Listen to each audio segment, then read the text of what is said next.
இறைவா உன் தரிசனம் நான் தேடி வந்தேன், உன் பாதம் சரணாகுவேன். இறைவா உன் பாதம் சரணாகுவேன். என்றும் உன்னோடு நானும் உறவாட வேண்டுகிறேன், உன் பாதம் சரணாகுவேன். இறைவா உன் பாதம் சரணாகுவேன்.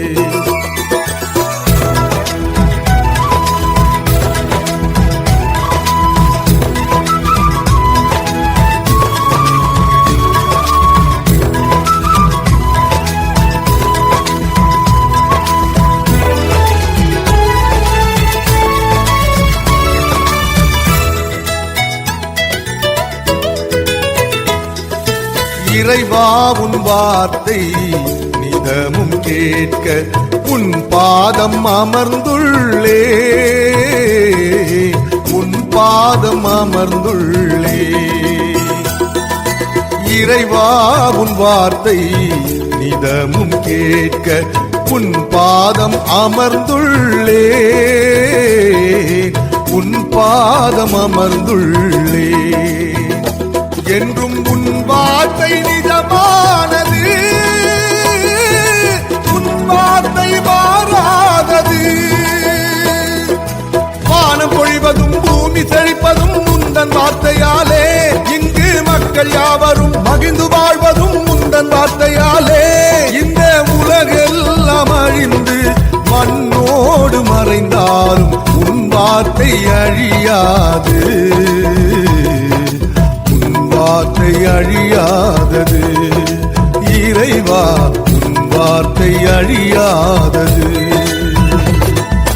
இறைவா உன் தரிசனம் நான் தேடி வந்தேன், உன் பாதம் சரணாகுவேன். இறைவா உன் பாதம் சரணாகுவேன்.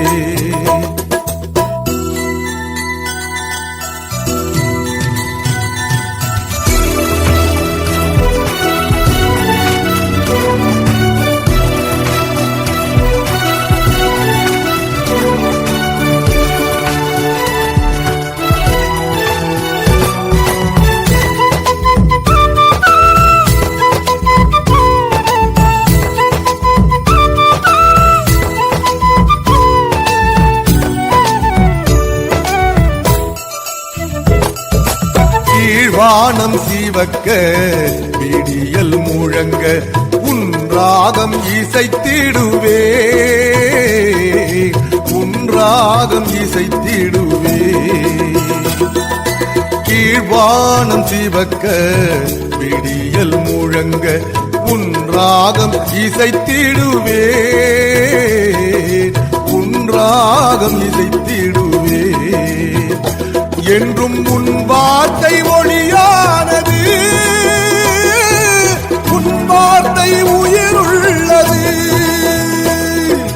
பொய்மை அழிவதும் உண்மை நிலைப்பதும் உந்தன் வார்த்தையாலே, இங்கு நேர்மை பாதையில் மனிதர் நடப்பதும் உந்தன் வார்த்தையாலே. நான் ஊரெங்கும் செல்வேன், உன் வார்த்தை சொல்வேன், உன் அன்பில் நிலைத்திருப்பேன், நிலைத்திருப்பேன். இறைவா உன் அன்பில் நிலைத்திருப்பேன். இறைவா உன் தரிசனம் நான் தேடி வந்தேன், உன் பாதம் சரணாகுவேன். இறைவா உன் பாதம் சரணாகுவேன். எங்கும் உன்னோடு நானும் உறவாட வேண்டுகிறேன், உன் பாதம் சரணாகுவேன்.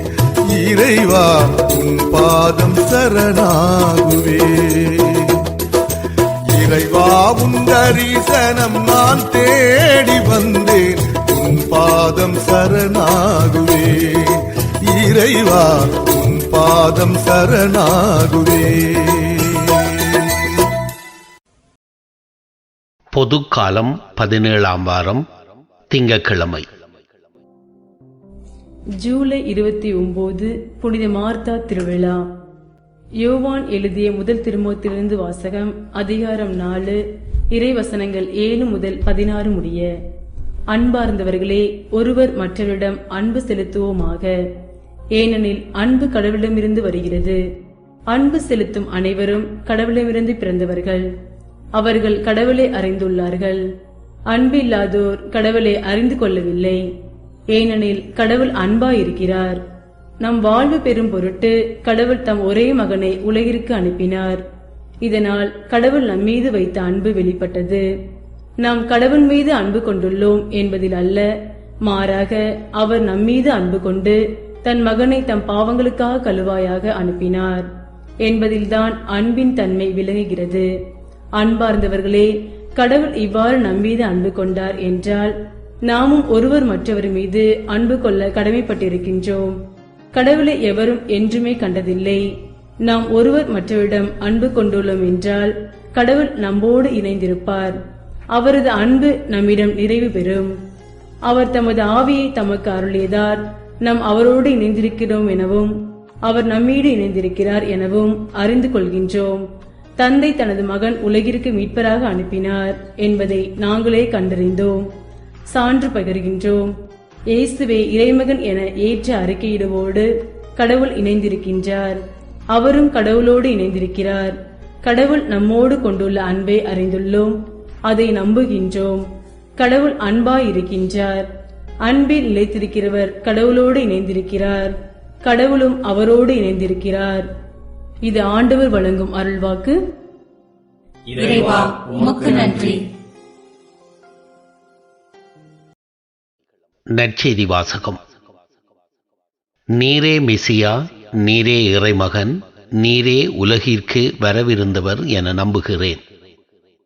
யோவான் எழுதிய தூய நற்செய்தியிலிருந்து வாசகம். அதிகாரம் 11, வசனங்கள் 19 27 வரை.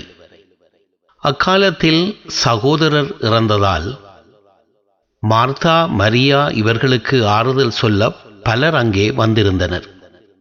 இயேசு வந்து கொண்டிருக்கின்றார் என்று கேள்விப்பட்டதும் மார்த்தா அவரை எதிர்கொண்டு சென்றார். மரியா வீட்டில் இருந்து விட்டார். மார்த்தா இயேசுவை நோக்கி, ஆண்டவரே, நீர் இங்கே இருந்திருந்தால் என் சகோதரன் இறந்திருக்க மாட்டான். இப்போது கூட நீர் கடவுளிடம் கேட்பதையெல்லாம் அவர் உமக்கு கொடுப்பார் என்பது எனக்கு தெரியும் என்றார். இயேசு அவரிடம், உன் சகோதரன் உயிர்த்தெழுவான் என்றார். மார்த்தா அவரிடம், இறுதி நாள் உயிர்த்தெழுதலின் போது அவனும் உயிர்த்தெழுவான் என்பது எனக்கு தெரியும் என்றார். இயேசு அவரிடம், உயிர்த்தெழுதலும் வாழ்வும் நானே. என்னிடம் நம்பிக்கை கொள்பவர் இறப்பினும் வாழ்வார். உயிரோடு இருக்கும்போது என்னிடம் நம்பிக்கை கொள்ளும் அவரும் என்றுமே சாக மாட்டார். இதை நீ நம்புகிறாயா என்று கேட்டார். மார்த்தா அவரிடம், ஆம் ஆண்டவரே, நீர் மெசியா, நீரே இறைமகன், நீரே உலகிற்கு வரவிருந்தவர் என நம்புகிறேன் என்றார். இது ஆண்டவரின் அருள்வாக்கு. கிறிஸ்துவே, உமக்கு புகழ். புனித மார்த்தா விழா, ஜூலை 29. அன்புக்குரியவர்களே, இன்றைய முதல் வாசகத்தில் கடவுளோடு இணைந்திருப்பதற்கான 3 வழிகளை யோவான் நமக்கு சுட்டிக்காட்டுகின்றார். முதலாவதாக, அன்பில் நிலைத்திருத்தல். நாம் ஒருவர் மற்றவரிடம் அன்பு கொண்டுள்ளோம் என்றால் கடவுள் நம்மோடு இணைந்திருப்பார் என்றும், கடவுள் அன்பாயிருக்கின்றார், அன்பில் நிலைத்திருக்கின்றவர் கடவுளோடு இணைந்திருக்கின்றார், கடவுளும் அவரோடு இணைந்திருக்கின்றார் என்றும் யோவான் குறிப்பிடுகின்றார். இரண்டாவதாக, இயேசுவே இறைமகன் என்று ஏற்று அறிக்கையிடுதல். இயேசுவே இறைமகன் என ஏற்று அறிக்கையிடுபவரோடு கடவுள் இணைந்திருக்கின்றார், அவரும் கடவுளோடு இணைந்திருக்கின்றார் என்கின்றார் யோவான். மூன்றாவதாக, தூய ஆவியால் தூண்டப்பட்ட வாழ்வு. கடவுள் தமது ஆவியை நமக்கு அருளியதால் நாம் அவரோடு இணைந்திருக்கிறோம் எனவும் அவர் நம்மிடம் இணைந்திருக்கிறார் எனவும் அறிந்து கொள்கிறோம் என்று புனித யோவான் கூறுகின்றார். இன்றைய விழா நாயகியாகிய புனித மார்த்தா மேற்கண்ட 3 வழிகள் வழியாக கடவுளோடு இணைந்திருந்தார் என்று சொன்னால் அது மிகையல்ல. கொஞ்சம் தொடர்ந்து சிந்திக்கலாம். முதலாவதாக, அன்பில் நிலைத்திருந்ததன் மூலம் கடவுளோடு இணைந்திருந்த மார்த்தா. மார்த்தாவிடமும் அவருடைய சகோதரியான மரியாவிடமும் லாசரிடமும் இயேசு அன்பு கொண்டிருந்தார் என்று யோவான் நற்செய்தியாளர் கூறுகின்றார். யோவான் 11:5. இது மார்த்தா குடும்பத்தின் மீதான இயேசுவின் அன்பை மட்டும் நமக்கு சுட்டிக்காட்டவில்லை. மாறாக இயேசுவின் மீதான மார்த்தா குடும்பத்தின் அன்பையும் சுட்டிக்காட்டுகிறது. இயேசுவின் மீதான மார்த்தாவின் அன்பு அவரது விருந்தோம்பலில் வெளிப்பட்டது என்று சொன்னால் அது மிகையல்ல. எருசலேம் நோக்கி சென்ற இயேசு தங்கள் வீட்டிற்குள் நுழைந்த போது அவரை வரவேற்றவர் மார்த்தாதான். லூக்கா 11:38. அவருக்கு நல்ல உணவு அளிக்க வேண்டும் என்பது அக்கறை கொண்டவர் மார்த்தாதான். லாசரை உயிர் பெற்று எழச் செய்த பின் மார்த்தா இயேசுவுக்கு அளிக்கப்பட்ட விருந்தில் உணவு பரிமாறியது மார்த்தாதான். யோவான் 12:2. மார்த்தாவின் இத்தகைய பண்பு இயேசுவின் மீதான அவரது அன்பை மட்டுமல்ல, இயல்பிலேயே அவரிடம் செழித்தோங்கிய அன்பையும் அந்த அன்பிலிருந்து புறப்பட்ட விருந்தோம்பலை சுட்டிக்காட்டுகிறது. இவ்வாறு அன்பில் நிலைத்திருந்ததன் மூலம் மார்த்தா கடவுளோடு இணைந்திருந்தார் என்று நாம் உறுதியாக சொல்ல முடியும். இரண்டாவதாக, இயேசுவை இறைமகன் என அறிக்கையிட்டதன் மூலம் இறைவனோடு இணைந்திருந்தார் மார்த்தா. லாசரின் இறப்பிற்கு வந்திருந்த இயேசுவின் கடவுள் தன்மையை மார்த்தா அறிக்கையிட்டது நாம் அறிந்ததே. ஆம் ஆண்டவரே, நீரே மெசியா, நீரே இறைமகன், நீரே உலகிற்கு வரவிருந்தவர் என நம்புகிறேன் என்று அறிக்கையிட்டார் மார்த்தா. யோவான் 11:27. ஒத்தமை நற்செய்திகளின்படி இயேசுவே மெசியா என்று அறிக்கையிட்டவர் புனித பேதுரு. ஆனால் யோவான் நற்செய்தியின்படி இயேசுவே மெசியா என்று அறிக்கையிட்டவர் மார்த்தா. ஒரு பெண்தான் இயேசுவின் இறைத்தன்மையை முதலில் கண்டுகொண்டதாக யோவான் எழுதுவது குறிப்பிடத்தக்கது. இவ்வாறு இயேசுவே இறைமகன் என்று ஏற்று அதை அறிக்கையிட்டதன் மூலம் மார்த்தா கடவுளோடு இணைந்திருந்தார் என்று சொன்னால் அது மிகையல்ல. மூன்றாவதாக, தூய ஆவியாரால் தூண்டப்பட்ட வாழ்வின் மூலம் இறைவனோடு இணைந்திருந்த மார்த்தா. மார்த்தா தூய ஆவியாரால் இயக்கப்பட்டார் என்பதற்கான நேரடி சான்று விவிலியத்தில் எதுவும் இல்லை.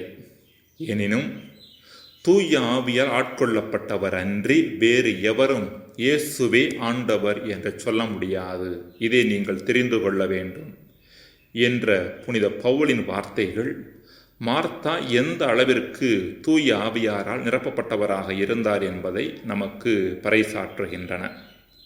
1 கொரிந்தியர் 12:3. தூய ஆவியாரால் அவர் நிரப்பப்பட்டவராக இருந்த காரணத்தாலேயே இயேசுவே மெசியா என்று அவரால் அறிக்கையிட முடிந்தது. அன்புக்குரியவர்களே, மனித வாழ்வின் நிறைவின்மைக்கும் அர்த்தமின்மைக்குமான அடிப்படை காரணம் அது கடவுளிடமிருந்து அந்நியப்பட்டு இருப்பதே. எந்த ஒரு மனிதர் தனக்கும் கடவுளுக்கும் இடையேயான உறவில் செழித்தோங்கி கடவுளோடு இணைந்து வாழ்கிறாரோ அவரது வாழ்வு அர்த்தமிக்கதாகவும் ஆனந்தமயமானதாகவும் மாறிவிடுகிறது. இத்தகைய வாழ்வு வாழ்ந்த மார்த்தாவைப் போல நாமும் வாழ இன்றைய நாளில் அழைக்கப்படுகின்றோம். அன்பில் நிலைத்திருப்பதன் மூலமும் இயேசுவே நம்மை மீட்க வல்லவர் என்பதை நம் உள்ளத்தின் அடி ஆழத்தில் உணர்ந்து அதற்கு ஏற்ற வாழ்வு வாழ்வதன் மூலமும் தூய ஆவியாரால் தூண்டப்பட்ட வாழ்வு வாழ்வதன் மூலமும் நாமும் இறைவனோடு இணைந்து வாழ்வின் முழுமையை உணர முடியும். ஜெபம். இறைவா, வாழ்வின் முழுமையை வேறு எங்கும் தேடாமல் உம்மோடு இணைந்திருத்தலில் தேட எமக்கு வரந்தாரும். ஆமேன்.